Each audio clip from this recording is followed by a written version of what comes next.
অন্ধত্ব তৈরি হয় এবং ক্ষমতা মানুষকে ডাবল ভিশন, ক্ষমতার কারণে মানুষের ডাবল ভিশন রোগ হয়, ট্রিপল ভিশন হয়, মাল্টি ভিশন হয়।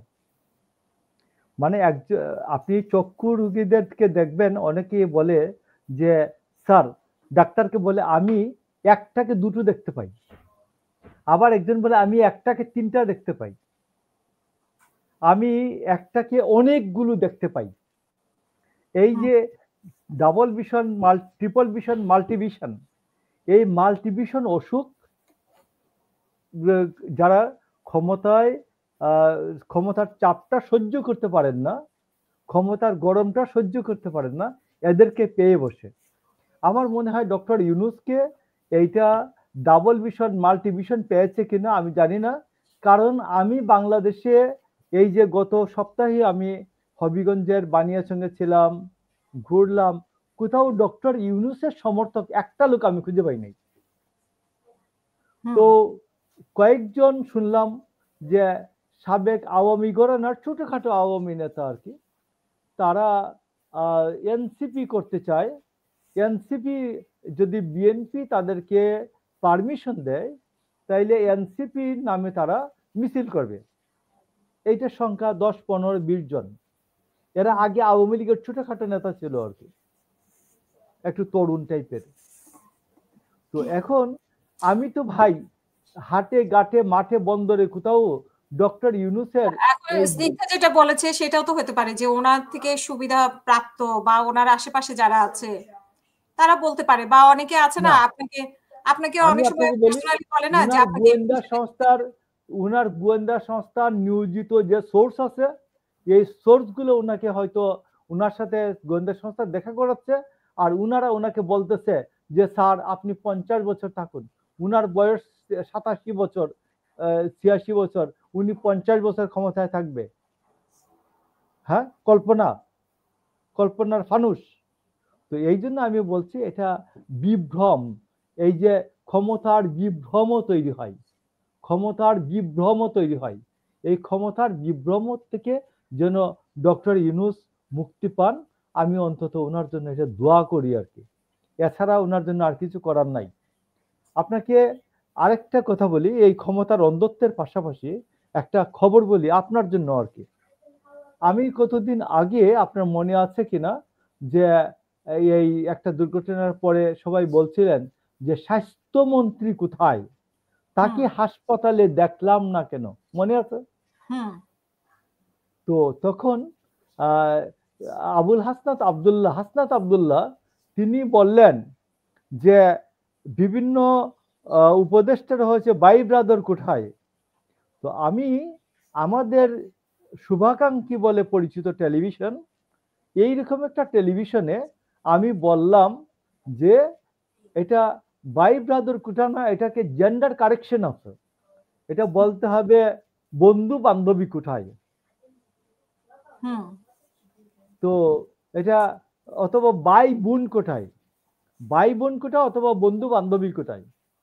তো আমাকে ওই টেলিভিশনের চেয়ারম্যান, যিনি আওয়ামী লীগ আমলে, উনি দিবস শুরু করতেন, প্রথম ডিজিএফআই কে ফোন করতেন স্যার, এরপরে ফোন করতেন এনএসআই কে, এরপরে ফোন করতেন ডিজিএফআই হাসান মাহমুদকে ফোন করে দিবস শুরু করতেন।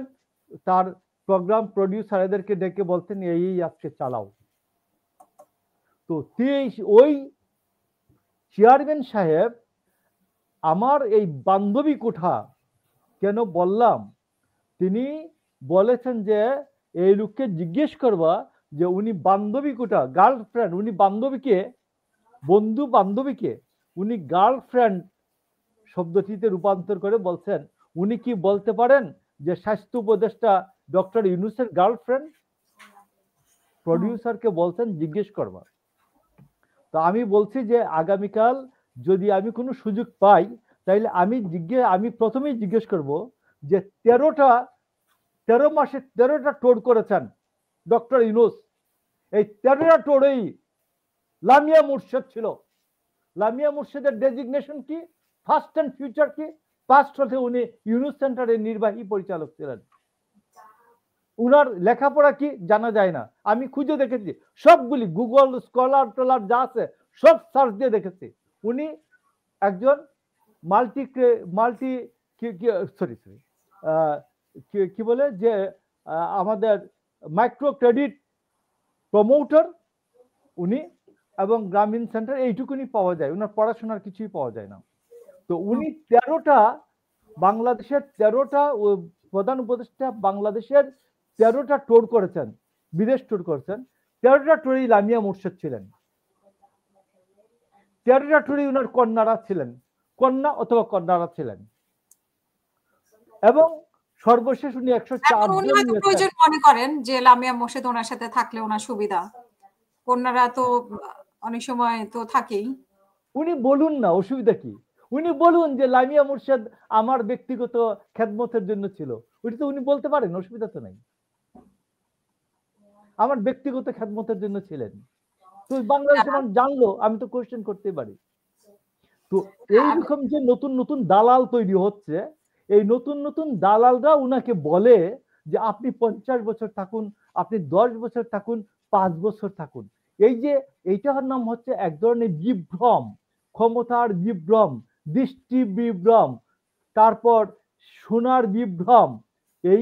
এই বিভ্রমগুলোর থেকে যেন ডক্টর ইউনূস নিজেকে কাটিয়ে উঠেন, আমি এটার জন্য আমি একজন বিশ্বাসী মানুষ হিসাবে আমি ওনার জন্য শুধু দোয়া করতে পারি, আর কিছুই করার নাই। এই বিভ্রম থেকে যদি বের হতে না পারেন, আমি আপনাকে বলি আমাদের ডক্টর স্নিগ্ধা এদের একজন কলিগ, একজন প্রফেসর মামুন, আব্দুল্লাহ আল মামুন উপর একটা রিসার্চ করে দেখিয়েছেন যে যারা 13 মাস 15 দিন পর্যন্ত ক্ষমতায় ছিলেন, এর মধ্যে বিদায় হয়েছেন, এরা সেফ এক্সিট পেয়েছেন।